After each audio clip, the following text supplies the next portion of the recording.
session of class 8th science subject, and today we are going to perform our next activity based on chapter number 11, that is force and pressure. Force का मतलब होंदा है बच्चे बल ते pressure का मतलब होंदा है दाब, ठीक है। तो बच्चे अगर डेफिनेशन की गल करते हैं तो what is force? Force is the extent of push और पुल, ठीक है। किसी ऑब्जैक्ट को अगर असीं किन्ने जोर नाल उहनूं पुश करते हैं जां किन्नी जोर नाल उहनूं की है पुल करते हैं, अपनी तरफ खिंचते हैं, ठीक है। धक्का लगाना जां उहनूं खिंचना, इसनूं बच्चे की है बल आखदे ने, ओके। तो बच्चे बल हुंदा किहदे करके आ, मतलब फोर्सिस हुंदियां किहदे करके आ? What is the cause of force? Force is the cause, force is due to the interactions, ठीक है। किहदे करके हुंदी है? किसी ऑब्जैक्ट की दूसरी ऑब्जैक्ट के नाल इंटरैक्शन दे विच, जिद्दां ये बॉडी नूं असीं रैस्ट ते रखिया होया ते ये बॉडी जिहड़ी है रैस्ट ते रहूगी अनलैस इत्थे कोई एक्सटर्नल फोर्स जिहड़ी असीं अप्लाई नहीं करते, ठीक है। तो जिद्दां ही इत्थे फोर्स लग रही है इस बॉडी ने अपनी पोजीशन जिहड़ी है वो चेंज कर देनी। इहदा मतलब इफैक्ट की हो गया फोर्स का? पहला इफैक्ट ये हो गया कि अगर बॉडी नूं असीं फोर्स लगाने हैं किसी बॉडी को, ठीक है, तो वो बॉडी जिहड़ी है मूव करना शुरू कर जाती है, ठीक है। पर यह हमेशा नहीं होंदा। जिद्दां तुहाडी ये वॉल है, इस वॉल के उपर अगर असीं फोर्स लगावांगे तो इस वॉल ने जिहड़ा है इत्थों हिलना नहीं है, ठीक है जी। दरख्त है, दरख्त के उपर असीं फोर्स लगाने तो बच्चे दरख्त भी मूव नहीं करता, ठीक है। असीं उस साइड वाल नहीं जावांगे, पर तुसीं ये कंसैप्ट जिहड़ा ये भी पॉइंट जिहड़ा वो याद रखना, ठीक है। और फोर्स के नाल बच्चे असीं किसी भी ऑब्जैक्ट नूं रोक सकते हैं, उसकी स्पीड अगर वो मूव कर रही है तो उस बॉडी नूं की रोकिया जा सकता है, ठीक है। फोर्स अप्लाई करने के नाल किसी भी ऑब्जैक्ट की डायरैक्शन चेंज की जा सकती है, ठीक है। जिवें क्रिकेट बॉल होंदी है, बॉल आती है, उसनूं असीं शॉट लगाने तो उसदे नाल बॉल जिहड़ी है अपनी डायरैक्शन जिहड़ी चेंज कर लैंदा है, ठीक है। इहदे बच्चे किसी भी ऑब्जैक्ट की स्पीड नूं कंट्रोल किया जा सकता बाय अप्लाइंग दी फोर्स, ठीक है। जिद्दां एक साइकिल मूव कर रहा, ब्रेक लगाई, ब्रेक लगाना कि बॉडी ने रुक जाना है, ओके। उस तो बाद असी किसी भी ऑब्जैक्ट की जी शेप आ जां उहदा साइज है उन्होंने चेंज किया जा सकता बाय अप्लाइंग दी फोर्सिस, ठीक है। मतलब फोर्स के नाल असी किसी ऑब्जैक्ट का साइज या फिर उसकी शेप जी चेंज कर सकते हैं, ठीक है। तो बच्चों जे असी यूनिट की गल करते हैं तो फोर्स के यूनिट होंगे ने न्यूटन। किहड़े यूनिट होंगे ने? न्यूटन। बड़ी इंपॉर्टेंट पॉइंट है। यूनिट का मतलब होंदा इकाई के फोर्स नूं किहदे विच मापिया जांदा? बच्चे दे यूनिट होंगे ने न्यूटन, ठीक है।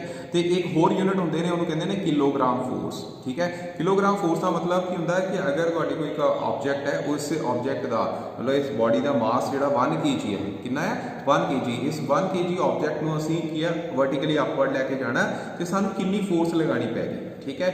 कितनी फोर्स लगानी पैगी उन्होंने बच्चे कहते हैं किलोग्राम फोर्स। और किलोग्राम फोर्स दी वैल्यू जी वो होंगी है 9.8 न्यूटन के इक्वल।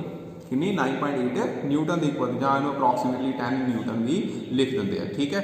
तो बच्चे जेकर असीं क्लासीफिकेशन की गल करिए तो फोर्स होंगी है 2 टाइप दी। किन्ने टाइप दी? 2 टाइप दी। पहली होंगी है बच्चे कॉन्टैक्ट फोर्स तो दूसरी होंगी है नॉन कॉन्टैक्ट फोर्स, ठीक है।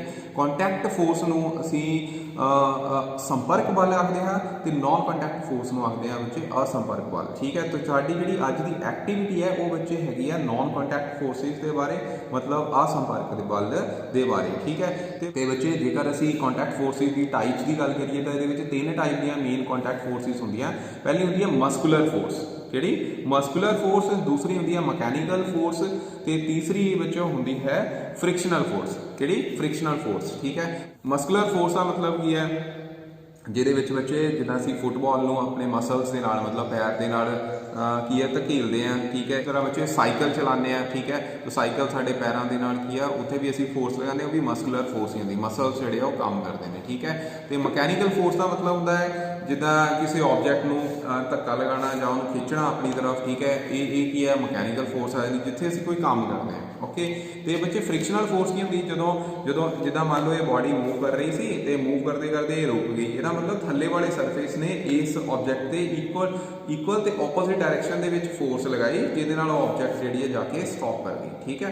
तो उन्होंने बच्चे की कहते हैं फ्रिक्शनल फोर्स, मतलब ओपोजिट डायरैक्शन में लगन वाली फोर्स को की कहते हैं फ्रिक्शनल फोर्स, ठीक है। तो बच्चे नॉन कॉन्टैक्ट फोर्सिस यानी कि असंपर्क बल किदां दे हो गए जिहदे विच कोई कॉन्टैक्ट नहीं हैगा। इन्हां सारियां दे विच देखो जिन्नियां 3 एग्जाम्पल लईआं मस्कुलर दी, फ्रिक्शनल दी, ठीक है, मकैनिकल दी, इन्हां तिन्नां दे विच की आ इत्थे की हो रहा, इत्थे बच्चे की हो गया बल लग रहा, ठीक है। पर बल किहड़ा लग रहा? कॉन्टैक्ट, मतलब दो बॉडीज आपस के कॉन्टैक्ट में आ रही तां फोर्स लगती पई है। ठीक है, इहदे विच कुछ फोर्सिस इदां दी हुंदियां जिद्दां ग्रैविटेशनल पुल बारे सारिਆਂ ने सुनिया होना। ठीक है, देखो इस ऑब्जैक्ट को अगर मैं छड्डदा फ्रीली छड्ड दिंदा ये बॉडी जिहड़ी आ थल्ले नूं आ रही। ठीक है, अपने आप इट मीनस इत्थे की होया, इत्थे अर्थ ने इहनूं अपनी तरफ की कीता अट्रैक्ट कर लिया। ठीक है, तो ये बच्चे ग्रैविटेशनल फोर्स होगी। तो नॉन कॉन्टैक्ट फोर्स विच पहली जिहड़ी एग्जांपल हैगी आ वो हैगी आ मतलब टाइप हैगी आ दी वो की आ ग्रैविटेशनल फोर्स दी। ओके, उस तो बाद इहदे विच हुंदी है इलैक्ट्रोस्टैटिक फोर्स। इलैक्ट्रोस्टैटिक फोर्स दे विच की है कि इहनूं समझना हो कि मान लो असीं साडे कोल कोई स्ट्रॉ हैगा, उस स्ट्रॉ नूं अपने बालां दे नाल असीं रब करदे हां। ठीक है, हुण मेरे बाल तां नहीं दिख रहे इत्थे,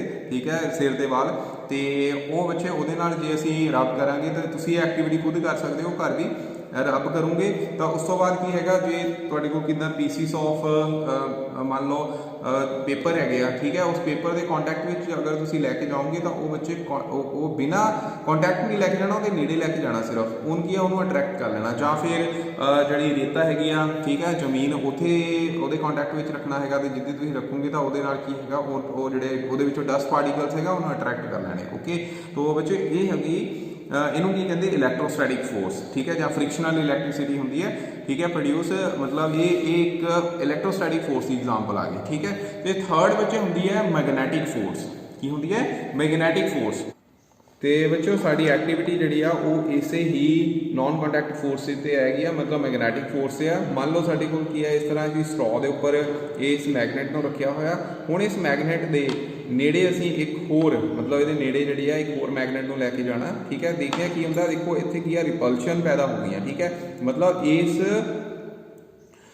पोल ने, ठीक है, दूसरी मैगनेट के वाले पोल नूं की है धकेलना शुरू कर देता, क्योंकि ये सेम काइंड के फोर्स पोल से। ठीक है, 6वीं क्लास में पढ़िया होया कि सेम टाइप के जोड़े पोल्स होंगे हमेशा एक दूजे को की करते हैं रिपैल करते हैं। ठीक है, इस तरह बच्चे अगर असी पोलैरिटी चेंज कर दें, मान लो इस तरह। ठीक है, हुण इस पोल नूं असी हुण इस मैगनेट के इस पोल नूं नॉर्थ पोल नूं असी उहदे नेड़े लैके जाने साउथ पोल के, तो हुण की हुंदा देखो ये हिलना शुरू हो गया है। ठीक है, जिद्दी ये नेड़े लैके एक ही ये अट्रैक्ट होना शुरू हो गया। ठीक है, यदा मतलब की हो गया, देखो कॉन्टैक्ट नहीं है। ठीक है, देयर इज़ नो कॉन्टैक्ट, पर वो की ये एक दूसरे के वाल की है अट्रैक्ट हो गया। ठीक है, तो बच्चे ये है नॉन कॉन्टैक्ट मतलब असंपर्क बल। ठीक है, मतलब देखो सिर्फ आप की है नेड़े लैके जा रहे हैं। ठीक, और वो की है वो वाल फोर्स लगनी शुरू हो गई। ठीक है, देखो हिल रहा। ठीक है, और जिद्दां ही वो नेड़े लैके गए उनकी है उन्होंने अट्रैक्शन वो वाल कर ली दूसरे पोल वाल। ठीक है, तो जे पोल सेम हो तो फिर की है फिर रिपल्शन होनी है। ठीक है, देखो। ठीक है, तो इतने की होएगी रिपल्शन होएगी। फिर एक बार करके देख लेने, ये देखो। ठीक है, जिद्दां ही वो नेड़े लैके जा रहे हैं उहदे की है रिपल्शन हो रही है। ठीक, सो बच्चे ये सी सिंपल जी activity based on the non contact forces दो टाइप दी सी, एक सी कॉन्टैक्ट फोर्स ते दूसरी होंदी है नॉन कॉन्टैक्ट फोर्स, मतलब संपर्क बल ते असंपर्क बल। संपर्क बल दे विच अगलियां 3 टाइप असीं पढ़ियां, किहड़ियां मस्कुलर फोर्स, मैकेनिकल फोर्स ते फ्रिक्शनल फोर्स। ओके, और नॉन कॉन्टैक्ट फोर्स दे विच भी 3 कैटागरीज विच इहनूं असीं फरदर इहनूं क्लासीफाई किया। पहली आ गई बच्चे ग्रैविटेशनल फोर्स।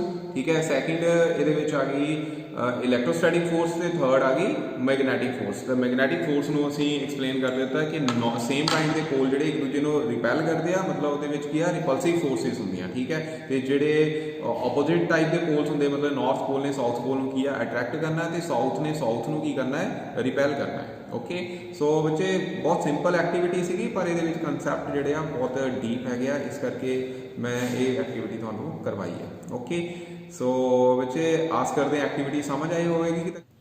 ओके बच्चे, thank you so much, bye bye.